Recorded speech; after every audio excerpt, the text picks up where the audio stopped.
So, hey guys, this is by Ellipse Online Learning Platform, and today we are going to study about class 10th history part 2, part 1, a new conservatism after 1815.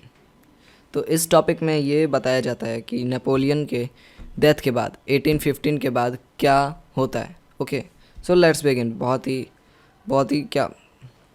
He interesting topic है. आपको bore नहीं होगे आप. Before we start, I just want to tell you something. Why Ellipse is one-stop solution for class 10th students. First, it gives you interactive videos. Second, all the things you just see on screen is a note point, so you can write it as a notes. Third, you get the in-depth concept in mean duration videos. Now let's come to the topic. तो पहला point है, conservatism believed that established traditional institution of state and society like the monarchy, the church, social hierarchies, property and the family should be preserved. अब वो चाहते थे कि Napoleon के आने के पहले जैसी सारी चीज़ें थीं वो सब फिर से लाई जाए, जैसे कि चर्च को उनके अधिकार मिलना, मोनार्की सिस्टम लाना, जो फ्यूडल सिस्टम लाना, सारी चीज़ें जो कि नेपोलियन के आने से पहले अच्छे से चल रही थी. ठीक है. Point 2, the European powers like Britain, Russia, Prussia and Austria who had collectively defeated Napoleon meet at Vienna to drop the settlement for Europe. अब देखो क्या होता है कि नेपोलियन उन जगहों पे कब्ज़ा करने लगता है जहाँ जहाँ मोनार्की सिस्टम था. वो चाहता है सारे जगह पे कब्ज़ा करके मैं अपना रूल सब जगह अप्लाई करूँ.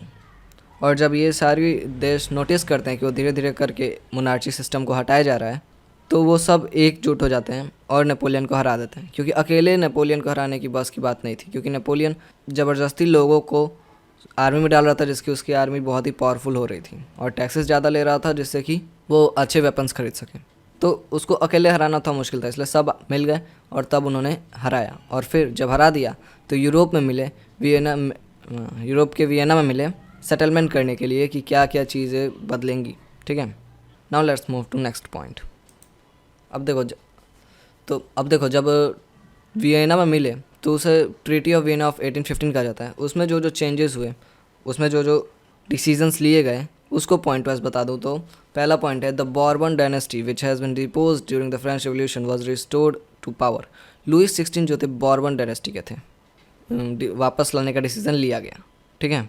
क्योंकि लुइस 16 के बाद डेमोक्रेसी आया, डेमोक्रेसी के बाद नेपोलियन आया, तो डेमोक्रेसी से पहले मोनार्की थी और डेमोक्रेसी के बाद नेपोलियन आ गया, तो नेपोलियन के बाद फिर से मोनार्की लाने के लिए बॉर्बन डायनेस्टी को फिर से इस्टेब्लिश करने का डिसीजन लिया गया. दूसरा point, France lost the territory it had annexed under Napoleon. A series of states were set up on the boundaries of France to prevent its expansion in future. अब देखो, जैसा कि मैंने बताया कि नेपोलियन जगह जगह कब्ज़ा कर रहा था, तो उसने जितने भी जगह कब्ज़ा किए थे फ्रांस को छोड़ के, उन सबको आज़ाद कर दिया गया. अब वो फ्रांस का हिस्सा नहीं रहेंगे, जो पहले थे फिर से वही हो जाएंगे. और फिर फ्रांस की बाउंड्री को सेटअप किया गया ताकि फ्यूचर में अगर नेपोलियन जैसा कोई और आता है तो वो फ्रांस का एक्सपेंशन ना कर पाए. Okay. Third, Prussia was given importance to new territories on its western frontiers, while Australia was given control to northern Italy.